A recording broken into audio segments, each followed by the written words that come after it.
See, I was so surprised, Jack. You don't know what to do.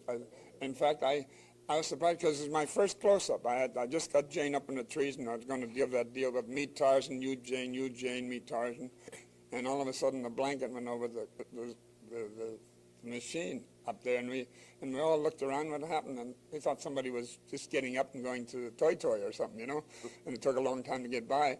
But we finally found out that the kids just didn't want to see the picture, so there was no sweat about it.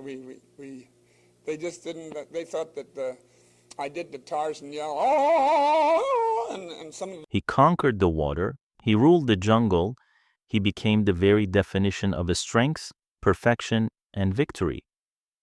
And yet, when his life finally came to an end, Johnny Weissmuller was not defeated by age, illness, or fading fame.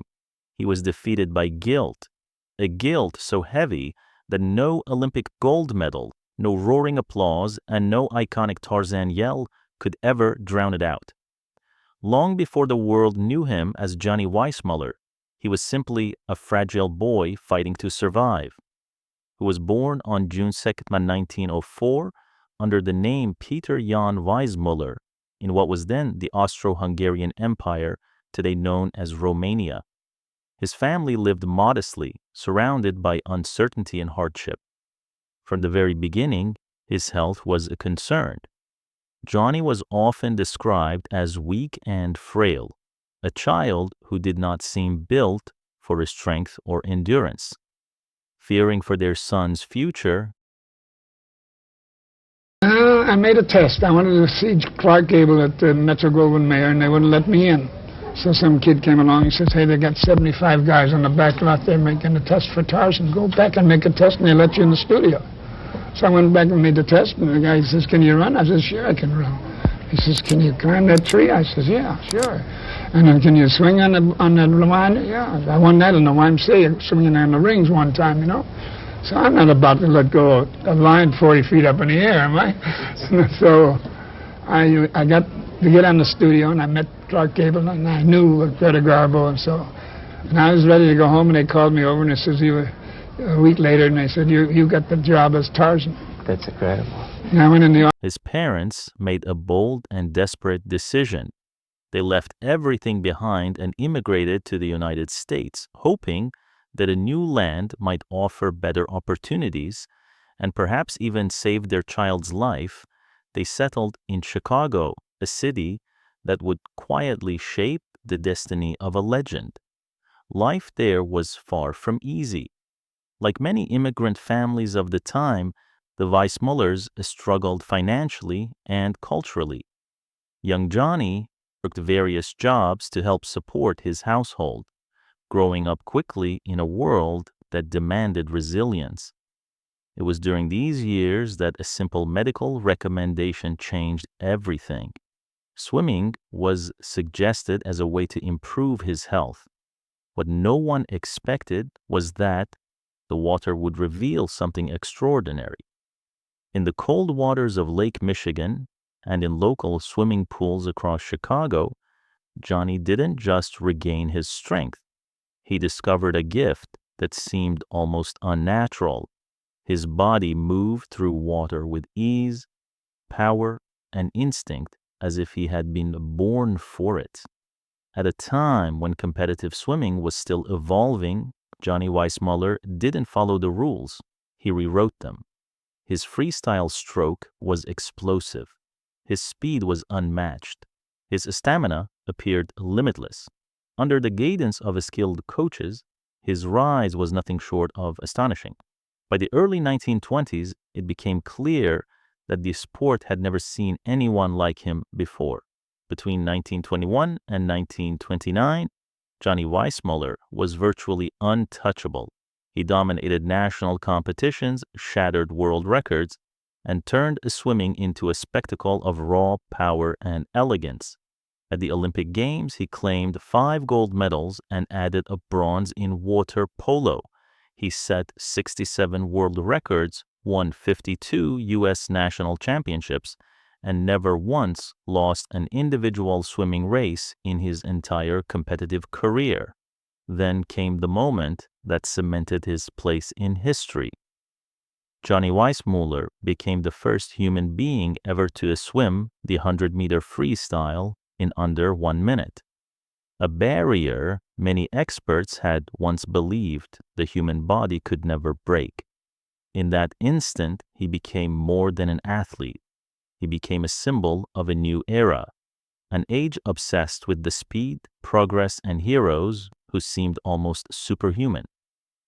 But even as the world celebrated his perfection, destiny was already preparing the next chapter of his life, one that would take him far from the pool and straight into legend. As his dominance in competitive swimming slowly began to fade, the world refused to let Johnny Weissmuller disappear.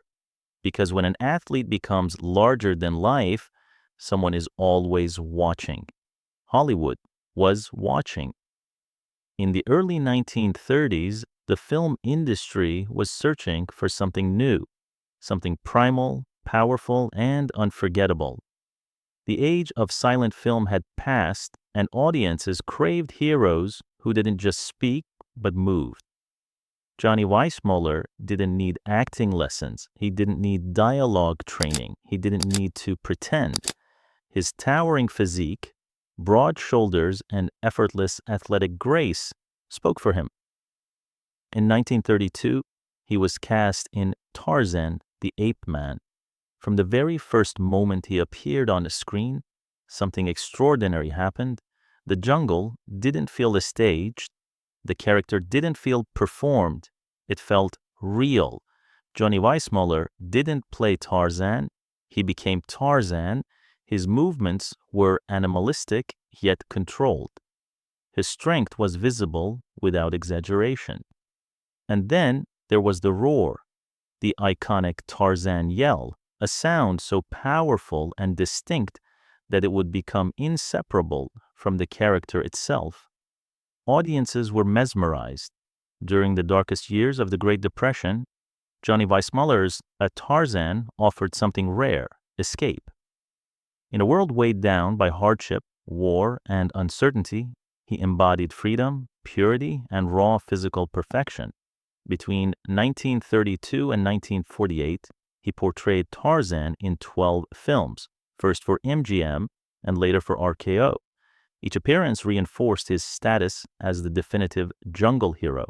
His Tarzan was noble, yet primal, gentle, yet terrifyingly powerful, a protector of nature rather than its conqueror. He spoke little, but communicated everything through movement, expression, and instinct. That silence made him universal. Language barriers disappeared. Tarzan belonged to everyone. The underwater scenes, showcasing his legendary swimming ability, dazzled audiences and pushed action cinema into new territory. No stunt double could replicate what he did naturally. To this day, many still consider him the greatest Tarzan of all time, the standard against which every other portrayal is measured. But while his screen image projected a strength and harmony, his personal life was far more complicated. Behind the roar, behind the muscles, behind the legend, Johnny Weissmuller was a man searching for balance. And that search would lead him into a series of intense relationships, emotional turmoil, and private struggles that fame could never fix. Because while the world saw Tarzan as invincible, real life was already preparing to test him in ways no jungle ever could. Away from the cameras, away from the jungle, and far from the cheers of movie theaters, Johnny Weissmuller's private life told a very different story. Fame had given him everything the world could offer, yet it never taught him how to find peace.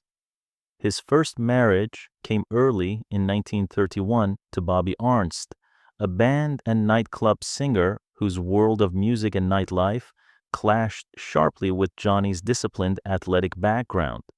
The relationship burned fast and collapsed just as quickly, ending in divorce only 2 years later.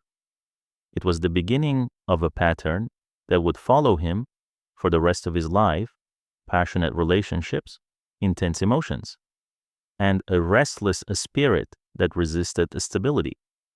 In 1933, the same year his first marriage ended, he entered one of the most famous and turbulent relationships of his life when he married Mexican actress Lupe Vélez.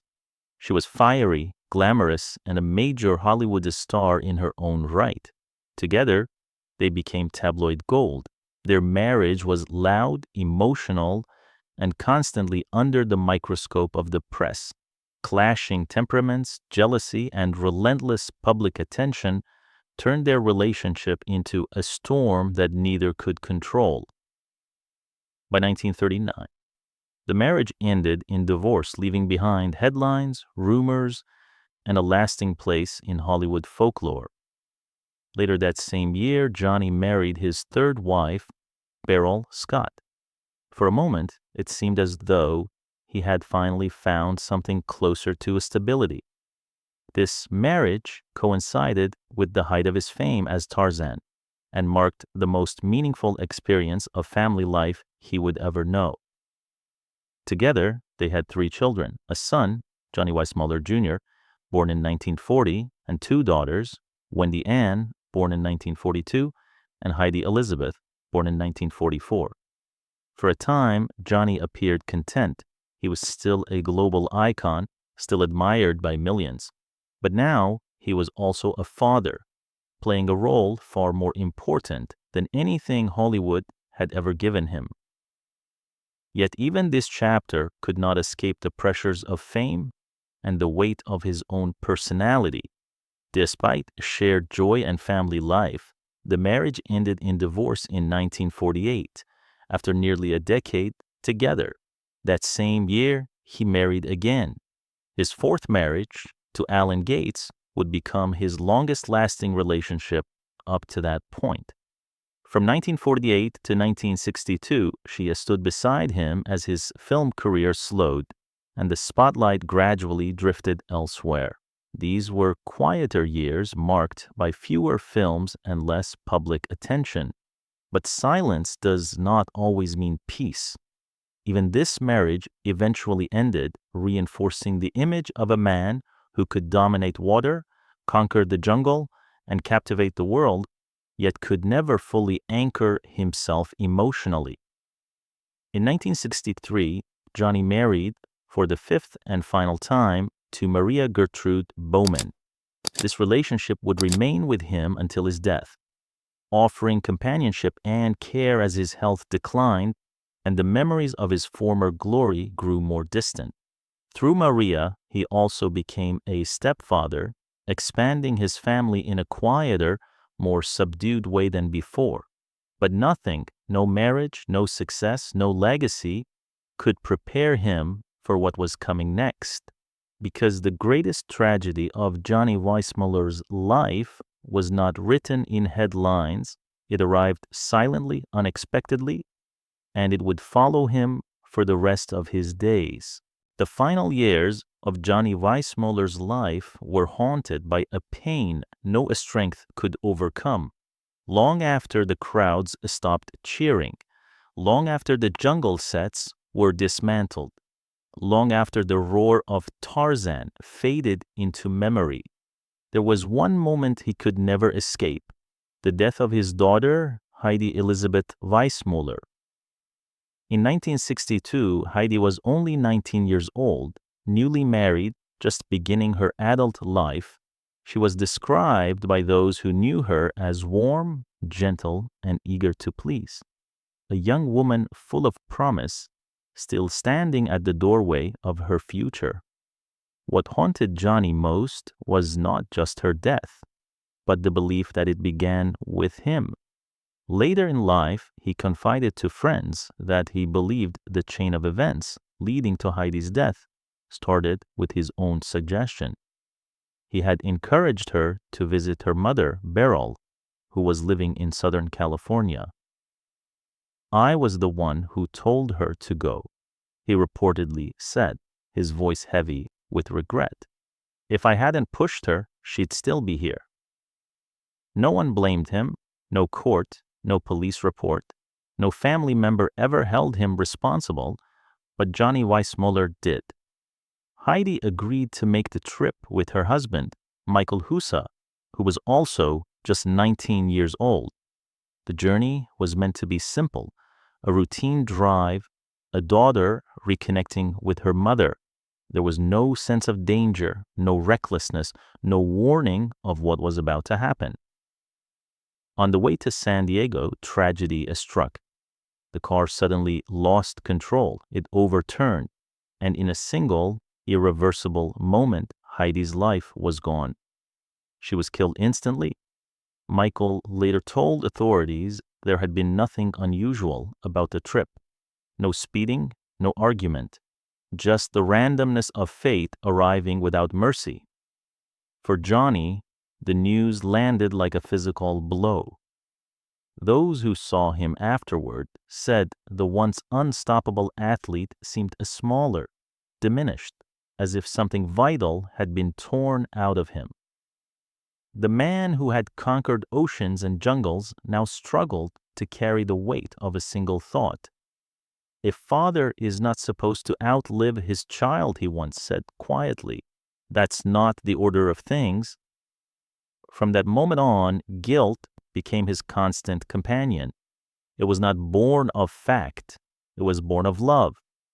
A uniquely cruel kind of self-blame that parents often carry after loss.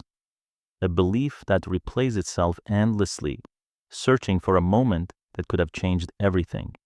He spoke less of his medals, less of Tarzan, less of victory, and more of regret.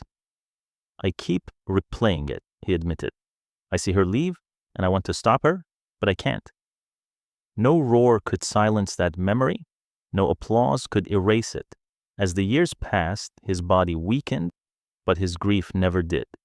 The guilt did not fade with time. It deepened, and slowly, quietly, it began to shape the final chapter of his life.